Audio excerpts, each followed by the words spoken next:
Hey, what's up guys? Tyler here with Secure Team, and I am officially back from vacation. It's good to be back, you know, I missed you guys. And so there's a ton of stuff to catch up on that I will be catching up on in future videos this week. But first, I want to start out with this new piece of UFO footage that just occurred over England and was first reported by Somerset Live News with the headline, UFO spotted hovering over Clay Hill near Frome. The video, taken by a Frome resident, shows a streak of light circling over the National Trust-owned land in Corsley. And so what's really stunning about this clip is, it's not your normal, typical UFO sighting where you just have a faint light or object sitting in the sky. This thing is doing circles. It's doing strange maneuvers.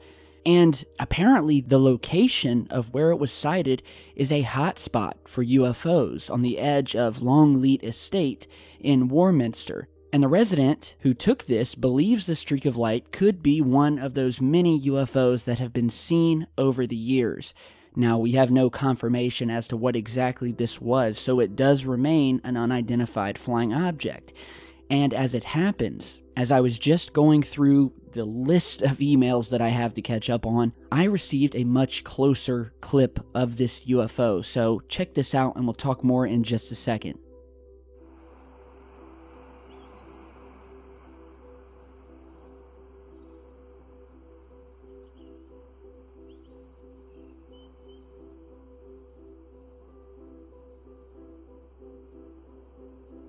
No idea what that is. It's fucking quick though.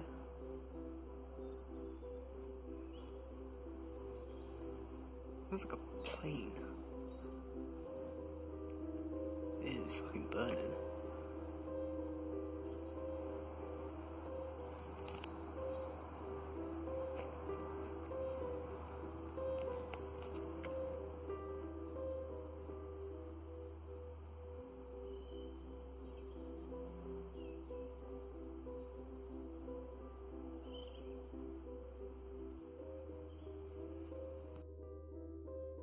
Alright, so this was emailed to me by Ricky out of Warminster, Wiltshire, England. And there was no actual message, it was just the footage. So here we have a much closer view of this object circling, changing directions, leaving behind a trail of sparks or fire, whatever you want to call it.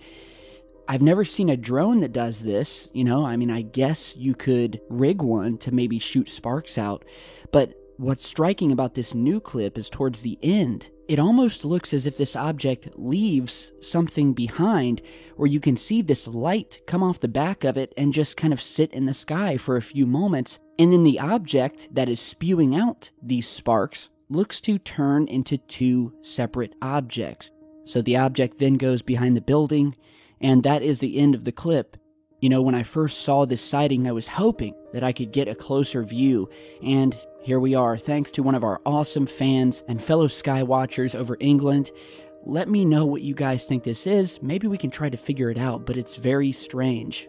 And it's very distinct. As opposed to all of the other UFOs we've seen, it's very different.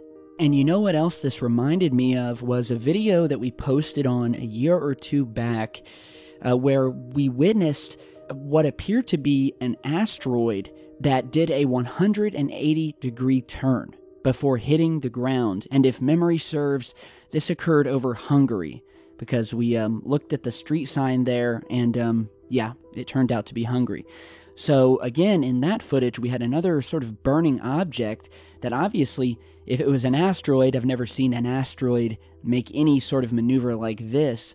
Other thoughts were that it was some sort of burning craft that was crashing back to the surface, trying to steer. And we still never found out what that was, but it's one of kind of the most mind-boggling pieces of footage that I've seen, for those of you who've been with the channel for a while. And, yeah, this sort of looks similar, but there are some differences to this new piece of footage. And just on a side note here, I want to touch very quickly a little bit on what's happening in England right now. Now, I just got back from vacation. I went to the beach with my family. It's our one time of the year where we take a little break. And on the way home, I heard the breaking story of the terrorist attack on London Bridge. 6 people dead so far, over 40 injured. And, I have to say that I am getting sick and tired of the fact that it seems like every other week now, the people of the UK are being subjected to these cowardly terrorist attacks. Regardless of what your political stance is, this has nothing to do with that. This has to do with a government and a leader like Theresa May who really needs to put her foot down and stop appeasing radicals and start wiping them out. Or things are just going to progress and get worse and worse. And why this upsets me so much is because a huge portion of Secure Team's fans and viewers are from the UK. I have a lot of dear friends and fans and viewers and fellow Skywatchers who are over there right now who have emailed me from London and told me how close they were to the London Bridge when this attack went down and the previous attack. And it really gets me upset to think that one of my friends or one of my viewers here, or any number of you guys that I hang out with every day, could be severely hurt or worse when one of these things happens.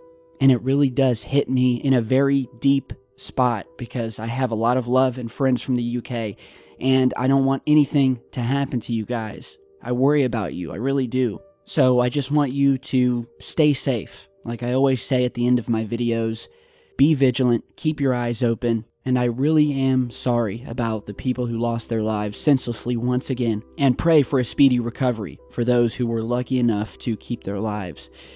So, on that note, as I said earlier, I just went on vacation, and it's really good to be back. I went to the ocean on the coast of North Carolina. It's just a little place we go once a year. We try to get out there every year. And, when I was out there, not only walking on the shore, but we went to an aquarium there where you get to see all these different fish, sharks, jellyfish, and it reminded me of a quote by a man named Isaac Asimov, who once said that, quote, "Life originated from the sea, and about 80% of it is still there." And that's very true. And when you think about it, our oceans are really an alien planet all on their own. And I've touched on this many times before. And, apart from the massive growing list of UFO sightings that have and still do occur over the ocean, there has also been a pattern here where it would seem that the oceans truly are the #1 candidate for alien life. Now, forget the fact that 90% of our own oceans are unexplored and we don't know what's in them. Forget the fact that these gigantic underground oceans that are hidden deep in our planet have been detected and could be home to some very bizarre alien life forms lurking nearly 1,000 kilometers beneath the Earth's surface. But let's go off planet and let's note the pattern that we're seeing here, where every time NASA holds one of these huge press conferences where they talk about the possibility of detecting alien life, it's always in an ocean, whether it be the ocean that lies beneath the icy outer core of Jupiter's moon Europa, or a very similar ocean that's hidden away under the surface of another moon by the name of Enceladus, currently orbiting around planet Saturn. And so I'm sure you guys can see a pattern here, that ocean worlds, whether off-planet or on our own, would seem to be the best candidate for alien life. And so while we were at the aquarium and at the ocean, and you think about this sort of living, breathing, vast, unknown entity that we call the sea, and everything that's in it, and everything that we do not know is in it, it really does make you wonder. It truly is a majestic sight to see. If any of you guys have never been to the ocean, I suggest going at least once in your life, because it is awe-inspiring. And as we continue to search the stars for alien life, we must also remember that we have an alien planet right here, connected to every sandy shore of every country around the world.